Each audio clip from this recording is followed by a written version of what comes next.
Hello students, welcome to your own YouTube channel easy physics by Sachin. जैसा कि बच्चों तुम लोगों को पता है कि हमने 8th क्लास का जो सेकंड चैप्टर उसको स्टार्ट कर दिया है और आज हम कुछ और टॉपिक्स पढ़ने वाले हैं, जैसे commercial uses of micro organisms, fermentation, medicinal uses, antibiotics, vaccine. ठीक है, ऑल ऑफ दिस आते हैं। सबसे पहले commercial uses, commercial uses of micro organisms, commercial uses of micro organism. देखो मेरी कोशिश है तुम लोगों का मैं यहीं पर क्लियर करा दूं। जब क्लासेस लगेंगी तो तुमको ज़्यादा प्रॉब्लम नहीं होगी। तो आप लोगों को भाई वीडियोस रेगुलर वॉच करनी है, जितना ज़्यादा हो सके आप लोगों को देखनी है। टॉपिक समझ नहीं आ रहा तो उसको बार बार रिपीट करके देखना है, ठीक है। ये नहीं एक बार समझ आया तो भाई छोड़ दिया उसको, नहीं। मुझसे पूछो, कमेंट बॉक्स में लिखो सर यहाँ पर डाउट है, या फिर मुझको मैसेज करो कि सर मेरे को यहाँ पर डाउट आ रहा है। और देखिए कितनों ने, सिर्फ 3 बच्चों ने, ठीक है। लास्ट वीडियो ऐसा नहीं करना है, सभी को देखनी, ठीक है। तो शुरू करते हैं commercial uses of micro organism. तो बच्चों कमर्शियल यूजेज का मतलब है अगर हम इसका यूज प्रॉफिट लेने के लिए कर सके, प्रॉफिट मतलब जैसे व्यापार के लिए अपना कर सके, तो कमर्शियल यूजेज के अंदर आएगा। जैसे हम करते हैं ना, हमें जो कमर्शियल यूजेज है इसके सबसे पहले हम वाइन बना सकते हैं। इससे क्या बना सकते हैं? वाइन। वाइन क्या होती है बता दूंगा अभी। अल्कोहल बना सकते हैं, अल्कोहल। अल्कोहल पता है, ड्रिंक्स जो आते हैं अलग अलग उनके ब्रांड्स होते हैं। ड्रिंक्स समझ रहे हो ना, दारू, देसी भाषा में दारू, ठीक है। अल्कोहल बनाने में, अच्छा भाई विनेगर बनाने में, विनेगर बेकरी में भी यूज करते हैं, बेकरी, ठीक है। तो भाई अल्कोहल में यूज करते हैं, वाइन बनाने में, अल्कोहल बनाने में। विनेगर, विनेगर क्या होता है? सिरका। सिरका पता है ना क्या होता है? अच्छा, ये एसिटिक एसिड भी होता है इसके अंदर, तो हम इसका एसिटिक एसिड बनाने में भी यूज कर सकते हैं। तो इसके हमारे क्या है, कमर्शियल यूजेस है। कमर्शियल मतलब व्यापार के लिए हम जब इनका यूज करते हैं। माइक्रो ऑर्गेनिजम्स, एक जो माइक्रो ऑर्गेनिज्म है ना हमारा, कौन सा? यीस्ट।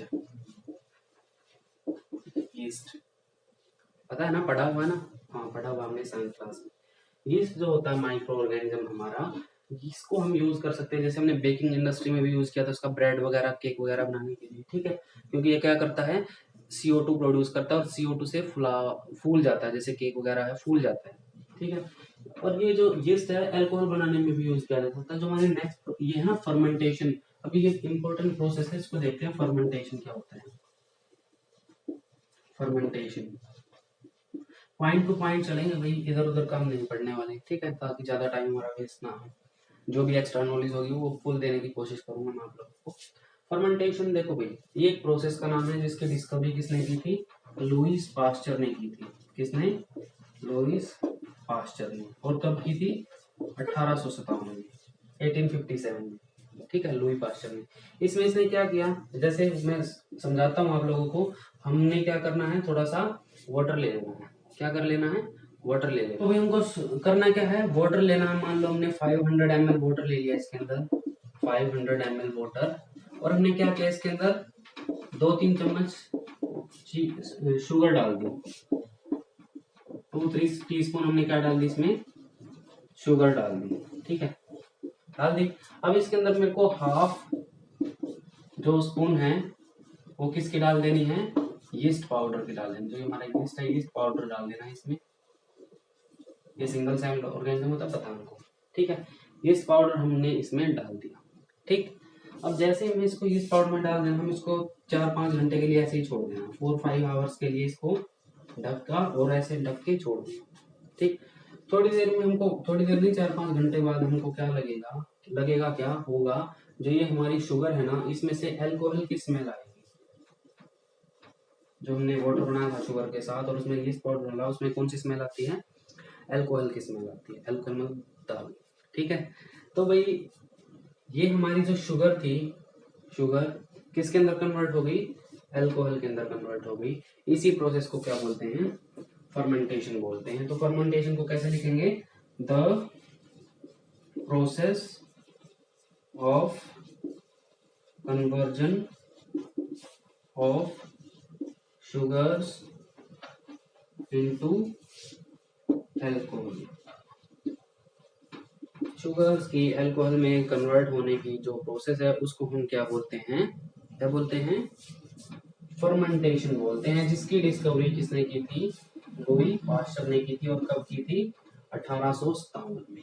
1857 में।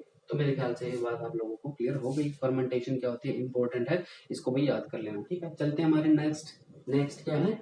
Medicinal uses of micro organism. Erase कर लेता हूँ इसको। सो स्टूडेंट्स, हमारा जो नेक्स्ट टॉपिक है वो क्या है? Medicinal uses of. मेडिसिनल मतलब मेडिसिन दवाई। तो माइक्रो ऑर्गेनिजम्स है जो हमारे मेडिसिन में भी यूज किए जाते हैं। मैं आप लोगों को पहले बता चुका हूँ कि जैसे हमारे बहुत सारे फंगी है या फिर बैक्टीरिया है, इनका यूज हम किस लिए करते हैं? मेडिसिन बनाने के लिए। जैसे हमारी क्या होती है? एंटीबायोटिक्स। ठीक है, एंटीबायोटिक जैसे हम डॉक्टर के पास गए तो हमको इंजेक्शन लगा देता है या फिर टैबलेट देता है, एंटीबायोटिक लिखा होता है उस पर, कभी नोट करना। तो एंटीबायोटिक बनाने में यूज होते हैं हमारे माइक्रो ऑर्गेनिज्म, जिसमें फंगी भी हो सकता है और बैक्टीरिया भी हो सकता है। अभी एंटीबायोटिक को डिफाइन कैसे करेंगे? How can we define this antibiotic? How can करते हैं। देखो, एंटीबायोटिक का काम क्या होता है?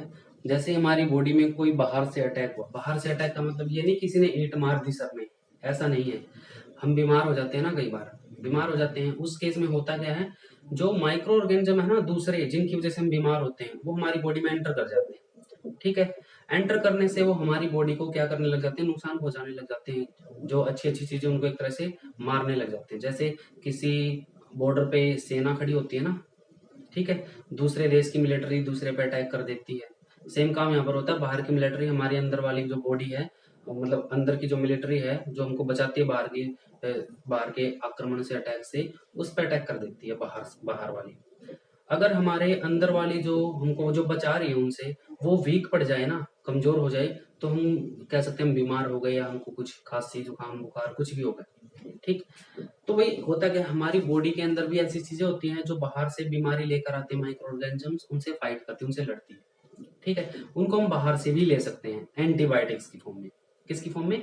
एंटीबायोटिक्स की फॉर्म में। तो एंटीबायोटिक का काम है जो बाहर से हमारे माइक्रो ऑर्गेनिज्म अटैक करते हैं हमारी बॉडी पर, उनसे हमको बचाना, या फिर उनकी ग्रोथ है जैसे जैसे वो बढ़ रहे हैं उस ग्रोथ को बंद कर देना, मतलब वो और ज्यादा नहीं बढ़े, उसको रोक देना। ये काम किसका है? एंटीबायोटिक्स का। तो हम क्या कह सकते हैं? दैट स्टॉप्स और kills the outside disease causing outsider disease causing micro organisms. मतलब जो डिजीज कॉजिंग, मतलब जो हमको बीमार कर रहे हैं ना माइक्रो ऑर्गेनिजम्स, उनकी जो ग्रोथ है उनको क्या कर देते हैं? तो स्टॉप कर देते हैं, और या उनको मार ही देते हैं। वो क्या होती है? हमारी एंटीबायोटिक्स। अगर हम इसके एग्जांपल्स की बात करें, तो जैसे हमारी स्ट्रेप्टोमाइसिन है, स्ट्रेप्टोमाइसिन, या हम कहें इरिथ्रोमाइसिन, ठीक है, या फिर हम कहें टेट्रासाइक्लाइन, ये हमारे तीनों भाई किसके एग्जांपल्स हैं? ये एग्जांपल्स हैं हमारे एंटीबायोटिक्स की। और किसकी हेल्प से बनती है? कुछ बैक्टीरिया और कुछ फंगी की हेल्प से हम इनको बनाते हैं। ठीक है, अब जो एंटीबायोटिक है वो क्या करती है? जो ये एक तरह से जो हमारे प्लांट्स हैं, प्लांट्स के अंदर भी डिजीज को कंट्रोल करते हैं। कैन कंट्रोल प्लांट डिजीज, मतलब जो प्लांट्स की डिजीज हैं उनको भी कंट्रोल कर सकते हैं। इवन जो हमारे घरों में जो भैंस वगैरह है, गाय वगैरह है, हम उनको जो उनका फूड है, खाना है, उसमें भी मिला कर देते हैं एंटीबायोटिक, ताकि वो बीमार ना हो। ठीक है, मुर्गी फार्म में हो या फिर कहीं और हो, मतलब हर जगह एंटीबायोटिक्स के यूज हैं। जैसे बीमार हो गई हमारे एनिमल्स, तो उनको भी हम दवाई देते हैं, डॉक्टर्स आते हैं, क्या देते हैं? वो एंटीबायोटिक्स ही देते हैं उनको। मेरे ख्याल से समझ में आ गया होगा। ठीक है, तो भाई एक एंटीबायोटिक हमारी पेंसिलिन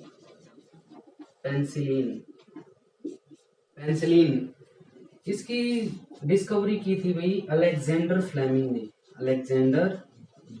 स्पेलिंग पे ध्यान मत देना, अलेक्जेंडर फ्लेमिंग ने। और कब की थी? 1929 में। और ये एक फंगी है, किस नाम की फंगी है? पेंसिलियम। लास्ट लेक्चर में तुम लोग देख भी चुके इसका डायग्राम पेंसिलियम का। ठीक है। अब जो भाई एंटीबायोटिक्स हैं, मान लो मुझे कुछ हो गया, मैंने एंटीबायोटिक ले लिया, डॉक्टर ने तो पूछा ही ऐसे ही खा गया, अपने आप डॉक्टर बन गया, ऐसा नहीं करना चाहिए भाई। मान लो हमारे पेट में दर्द है, सर में दर्द है, पैरों में दर्द है, तो हम क्या करते हैं, मम्मी मेरे को दवाई देना, ये है वो है, या फिर घर के जो बड़े हैं वो भी ऐसे ही करते हैं। हमको ये नहीं करना चाहिए। अगर हमको कोई भी एंटीबायोटिक लेनी है तो हमेशा डॉक्टर से एडवाइस लेनी चाहिए। ठीक है, क्या करना चाहिए भाई, डॉक्टर से एडवाइस लेकर ही हमको कोई भी एंटीबायोटिक है यूज करनी चाहिए। क्यों करनी चाहिए, क्योंकि भाई देखो हमको पता है कि भाई एंटीबायोटिक का यूज क्या है, जो हमें बीमार हो गए तो हमको बीमारी से बचाना है, तो हम अपने आप ले ले क्या उसको, नहीं अपने अपने आप नहीं लेनी चाहिए। एक्चुअल में होता क्या है, कई बार हमको इतनी ज्यादा प्रॉब्लम नहीं होती, अगर हम फिर भी दवाई ले लेते तो हमको आदत हो जाती है बार बार दवाई लेने की। थोड़ा सा दर्द हुआ सर में पैर में तो हमने दवाई ले ली, ऐसा हमको बिल्कुल भी नहीं करना है। क्यों नहीं करना है, एक्चुअल में अगर हम छोटी छोटी बीमारियों पे दवाई लेने लग जाएंगे ना, छोटी छोटी दर्द से, तो जब हमको वाकई में मतलब बहुत ज्यादा उसकी नीड होगी दवाई की, तो वो हमारी बॉडी पर वर्क नहीं करेगी, हमारी बॉडी पर वो वर्क नहीं करेगी। क्यों, क्योंकि वो हमारी बॉडी के अंदर ऑलरेडी वो जो हमारी एंटीबायोटिक वो प्रेजेंट होती है। अगर हम उसको ज्यादा डोज ले लेते हैं, ज्यादा लगातार यूज करते हैं, तो वो क्या होती है, ऑलरेडी प्रेजेंट होती है, उसकी वजह से प्रेजेंट होते हुए भी हम बीमार हो जाते हैं, तो और लेंगे उससे कोई भी इफेक्ट नहीं पड़ता। क्लियर है ना। तो हमको भाई अगर लेनी है तो डॉक्टर की एडवाइस से ही लेनी है। ठीक, एक्सपायरी डेट वगैरह चेक करके लेनी है, बिना डेट चेक किए नहीं लेनी चाहिए हमको कोई भी ऐसी चीज, क्योंकि वो हमारे लिए डेंजरस हो जाएगी अगर हम एक्सपायरी डेट वाली खा लेंगे। ठीक है, मेरे ख्याल से भी समझ में आ गया भाई। तो हमको ये सावधानियां भी बरतनी है और इसके बारे में पढ़ना भी है। नेक्स्ट टॉपिक है वो हमारा क्या है, वैक्सीन है। You can take a screenshot of this, now I am going to erase this. तो देखो भाई आजकल दो चीजें ट्रेंडिंग में है यूट्यूब पर। यूट्यूब पर एक यूट्यूब पर है और एक ऑल ओवर द वर्ल्ड, और ये भी ऑल ओवर द वर्ल्ड ही होने वाली है जो दूसरी मैं बता रहा हूँ। एक तो चीज वैक्सीन, वैक्सीन कोरोना की वैक्सीन नहीं बनी, उस देश ने कोरोना की वैक्सीन बना ली है, उस देश में ट्रायल चल रहा है, उस देश में वैक्सीन का ह्यूमन ट्रायल चल रहा है, क्या है ये वैक्सीन। ठीक है, एक तो ये चल रहा है, दूसरा चल रहा है तो कैसे हैं आप। ठीक है, ये यूट्यूब पे चल रहा है, आप लोगों को शायद समझ में ना आए, तो वैक्सीन को समझ लेते हैं, उसको हमको समझने की जरूरत नहीं है। ठीक है, वैक्सीन, वैक्सीन अगर तुम लोगों को, तुमने ध्यान दिया होगा तो क्या दिखाते हैं, क्या बताते हैं न्यूज में भी, कि एक दवाई हम ऐसे मेडिसिन बनाने की कोशिश कर रहे हैं जो क्या करेगा, कोरोना वायरस को खत्म कर देगा। अगर हमारी बॉडी में कोरोना वायरस है तो हम वो दवाई इंजेक्शन के थ्रू लेंगे, 1 या 2 डोजेस में हमारा कोरोना वायरस खत्म हो जाएगा। ऐसा कुछ बनाने की हम लोग कोशिश कर रहे हैं। क्या करेगी वो दवाई क्या करेगी, एक्चुअल में वो क्या बनाएगी, हमारी बॉडी के अंदर एंटीबॉडीज। अभी एंटीबॉडीज भी हमको समझना पड़ेगा। सबसे पहले एंटीबॉडीज समझो, वैक्सीन का क्या, वैक्सीन एक तरह से दवाई है, तो वैक्सीन का काम समझना पड़ेगा, वैक्सीन काम कैसे करेगी। अगर एंटीबॉडीज हमको समझ में आ गया तो हम वैक्सीन समझ जाएंगे भाई वैक्सीन क्या करेगी। देखो मैंने भी थोड़ी देर पहले बताया आप लोगों को कि जो हमारी बॉडी है उस पर बाहर से कोई भी माइक्रो ऑर्गेनिज्म अटैक करता है, तो हमारी बॉडी क्या करती है, हमारी बॉडी के अंदर जो अच्छे वो होते हैं उनसे फाइट करते हैं। मैंने बताया आप लोगों को, जैसे बाहर की आर्मी अटैक करेगी तो हमारी आर्मी उससे फाइट करेगी, सेम सेम वे में। तो सेम काम यहाँ पर है, कोरोना वायरस हमारी बॉडी के ऊपर अटैक कर रहा है, तो हमारी बॉडी उसको रोकने के लिए क्या बनाती है, एंटीबॉडी बनाती है। क्या बनाती है भाई, एंटीबॉडी बनाती है। मतलब जो बाहर से अटैक हुआ उसको रोकने के लिए हमारी बॉडी क्या प्रोड्यूस करने लग जाती है, कुछ ऐसी बॉडीज या हम कहीं ऐसी चीजें बनाने लग जाती हैं जो क्या करती है, उस बाहर के अटैक को रोकती है। ठीक है, उन्हीं को क्या बोला जाता है, एंटीबॉडीज। अब तुमने एक बात और सुनी होगी कि जो हमारे ज्यादा एज है जिनकी, वो क्या होते हैं, जल्दी उससे इन्फेक्ट हो जाते हैं कोरोना वायरस से, और उनकी डेथ जल्दी हो सकती है एज कम्पेयर टू यंग्स। मतलब जो यंग है उनकी डेथ रेट कम है और जो ओल्ड है उनकी डेथ रेट ज्यादा है। ऐसा क्यों है, क्योंकि देखो भाई एंटीबॉडीज जरूरी है हमारी बॉडी में बाहर के अटैक से बचने के लिए। तो होता क्या है, अगर एज ज्यादा हो जाती है तो एंटीबॉडीज जो बनती है वो कम बनती है हमारी बॉडी में। ठीक है, और अगर एज हमारी कैसी है, कम है, मतलब हम यंग है, तो एंटीबॉडीज हमारी बॉडी एंटीबॉडीज ज्यादा बना सकती है। अब ऐसा भी नहीं है कि मेरी एंटीबॉडी बनाने की पावर और किसी दूसरे इंसान की एंटीबॉडी बनाने की पावर सेम होगी, वो भी डिफरेंट होती है हर एक इंसान में। ठीक है, वो किस पे वेरी करती है, वो हमारी जो शरीर की प्रतिरक्षा तंत्र है या हम कहें इम्यून सिस्टम है, इम्यून सिस्टम जो हमको बाहर के अटैक से बचाता है उसके ऊपर डिपेंड होता है। इम्यून सिस्टम या प्रतिरक्षा तंत्र वो होता है जो हमारी बॉडी को बाहर के माइक्रो ऑर्गेनिजम्स के अटैक से बचाती है। वो क्या होती है? हमारी इम्यून सिस्टम होता है। तो एक वर्ड इम्यूनिटी भी सुना होगा तुमने। तो इम्यूनिटी क्या है? इम्यूनिटी यही है कि जो बाहर से अटैक होने वाला है उससे बचने की जो पावर है वो क्या? हमारी इम्यूनिटी। क्लियर है? तो भाई इम्यूनिटी रिलेट होती है किससे? एंटीबॉडी से। तो जिसके अंदर जितनी ज्यादा एंटीबॉडी होंगी, एंटीबॉडी मींस बाहर के माइक्रो ऑर्गेनिज्म से लड़ने वाली बॉडीज, जिसकी बॉडी में जितनी ज्यादा एंटीबॉडी होंगी वो उतना ही ज्यादा सेफ होगा, मतलब वायरस का उस पर उतना ही कम असर होगा। तो मेरे ख्याल से एंटीबॉडी का मतलब आप लोगों को समझ में आ गया। अब ये वैक्सीन क्या करती है? वैक्सीन क्या करती है? जैसे ही हमारी बॉडी में इसको डालेंगे, हमारी बॉडी एंटीबॉडी बनाना स्टार्ट करेगी। क्या करेगी? हमारी बॉडी एंटीबॉडीज बनाना स्टार्ट करेगी। ठीक है? वो एंटीबॉडीज क्या करेंगी? कोरोना वायरस को हमारी बॉडी को इन्फेक्ट नहीं करने देगी। एंटीबॉडीज हमारी बॉडी को कोरोना वायरस या किसी और वायरस से, बैक्टीरिया से इन्फेक्ट नहीं करने देगी, उससे बचाएगी। ठीक है? और उसको खत्म कर देगी। तो ये काम है एंटीबॉडी का, और ऐसे वैक्सीन काम करती है। वैक्सीन हमारी बॉडी में जाएगी, एंटीबॉडी बनाएगी, वायरस को खत्म कर देगी। ठीक है? अब एंटीबॉडीज जो कोरोना वायरस के लिए चाहिए वो सभी जो मेडिसिन है वो प्रोवाइड नहीं करा पा रही हैं, इसलिए उसकी जो क्या कहते हैं कोरोना वायरस को खत्म करने वाली वैक्सीन अभी तक शायद नहीं बनी। कुछ देश क्लेम कर रहे हैं, कुछ कंट्रीज की उन्होंने बना ली है। होप सो ऐसा हो जाए तो हमको भी ये लॉकडाउन से बाहर निकलने का रास्ता मिलेगा। तो वैक्सीन भी समझ में आ गया, एंटीबॉडीज भी समझ में आ गया। अब भाई एक स्टूडेंट्स, तुमने सुना होगा बचपन में तुमको 2 बूंद जिंदगी की पिलाई जाती थी, 2 ड्रॉप्स। 2 बूंद जिंदगी की मतलब पोलियो की ड्रॉप तुम सबने पी है मेरे ख्याल से। ठीक है? तो ये क्या था? ये एक्चुअल में जो ड्रॉप पिलाई जाती थी उनको वैक्सीन थी भाई, वो पोलियो की। क्या थी? पोलियो की वैक्सीन थी। ऐसी एक वैक्सीन बनाई एडवर्ड जेनर ने। किसने? एडवर्ड जेनर ने। कब बनाई? 1798 में। ठीक है? और ये किस डिजीज की थी? ये थी स्मॉल पॉक्स। स्मॉल पॉक्स जिसको हम बोलते हैं ना छोटी माता। ठीक है? उसकी वैक्सीन थी ये। ठीक? किसने बनाई? एडवर्ड जेनर ने। इस पॉइंट को भी आप लोगों को याद रखना है। मेरे ख्याल से भी ये चीजें समझ में आ गई होंगी। एंटीबॉडी क्या होती है, वैक्सीन क्या होती है। अच्छा, वैक्सीन किसने बनाई? एडवर्ड जेनर ने बनाई। कोरोना वायरस की किसने बनाई? किसी ने भी नहीं बनाई, अब तक बनी नहीं है। ठीक है? बनी होगी तो अब तक आई नहीं है मार्केट। तो चलते हैं स्टूडेंट्स, हमारी नेक्स्ट जो है इंक्रीजिंग सोयल फर्टिलिटी। देखो आज हम अपने फ्रेंडली माइक्रोब्स को पढ़ रहे हैं। मतलब फ्रेंडली कौन से? जो हमारे लिए हेल्पफुल है। देखो ना, कहीं कमर्शियल में, कहीं मेडिसिनल यूजेस है, एंटीबायोटिक आ गई, वैक्सीन आ गई। अब सोयल फर्टिलिटी, सोयल फर्टिलिटी को बढ़ाते हैं कैसे? By nitrogen, bye fixing nitrogen, bye fixing nitrogen. Nitrogen को फिक्स करते हैं किसमें? Into soil. कौन करता है ये? राइजोबियम। पता है ना 10th क्लास में भी। एक बैक्टीरिया होता है जिसका क्या नाम है? राइजोबियम। और एक और होता है ब्लू ग्रीन एल्गी। ये मैंने बताया था ना माइक्रो ऑर्गेनिजम्स के टाइप में एल्गी। तो ब्लू ग्रीन जो एल्गी होती है वो भी क्या करती है?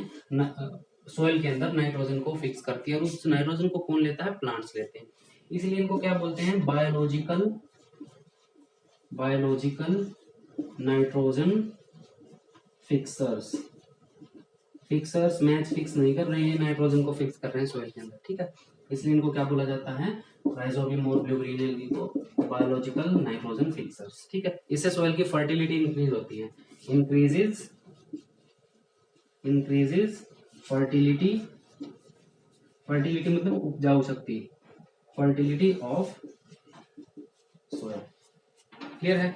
अच्छा, एनवायरमेंट क्लीनिंग, ये हमको पता है भाई। जो माइक्रो ऑर्गेनिजम्स है क्या करते हैं? एनवायरमेंट क्लीनिंग में हेल्प करते हैं। कैसे?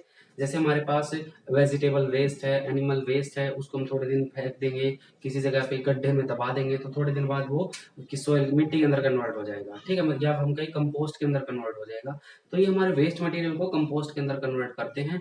इसीलिए इनको क्या बोलते हैं? एनवायरमेंट क्लीनिंग में भी काम करते हैं। एनवायरमेंट क्लीनिंग मतलब जो एनवायरमेंट को एक तरह से नुकसान पहुंचाते हैं वो चीजें, उनको ये खत्म कर देते हैं। ठीक है? दूसरे कंपाउंड्स में ब्रेक कर देते हैं। मींस एनवायरमेंट क्लीनिंग का भी काम करते हैं। सोइल की फर्टिलिटी को बढ़ाते हैं वैक्सीन बनाने में, antibiotics, medicinal uses, commercial uses, fermentation and many more, और बहुत। ठीक है? ये चीजें हम लोगों को ध्यान रखनी है। If you want to take a screenshot then. So students, that's all for today. आज के लिए बस यहीं पर समाप्त करेंगे। हम नेक्स्ट लेक्चर में देखते हैं, शायद नेक्स्ट 2 लेक्चर्स में इसको हम फिनिश कर देंगे। तो आई होप आप लोगों को समझ में आ गया होगा। अगर आया है तो प्लीज़ आप लोग यस सर ज़रूर लिखना कमेंट बॉक्स में, ताकि पता लग जाए हाँ भाई कौन कौन देख रहा है। अब जिनका कमेंट आ रहा है मतलब वही देख रहा है और कोई नहीं देख रहा। जिनका कमेंट आ रहा है वही देख रहा है और कोई नहीं देख रहा, ठीक है। इसका मतलब बस यही है। 8th क्लास गेट रेडी, ठीक है। मिलते हैं ना छुट्टियों के बाद, समझ जाओ अब, ठीक है। तो भाई अब आप लोग इसको अच्छे से करना। आज के लिए इतना ही। Thank you, have a nice day, keep subscribing and sharing the channel.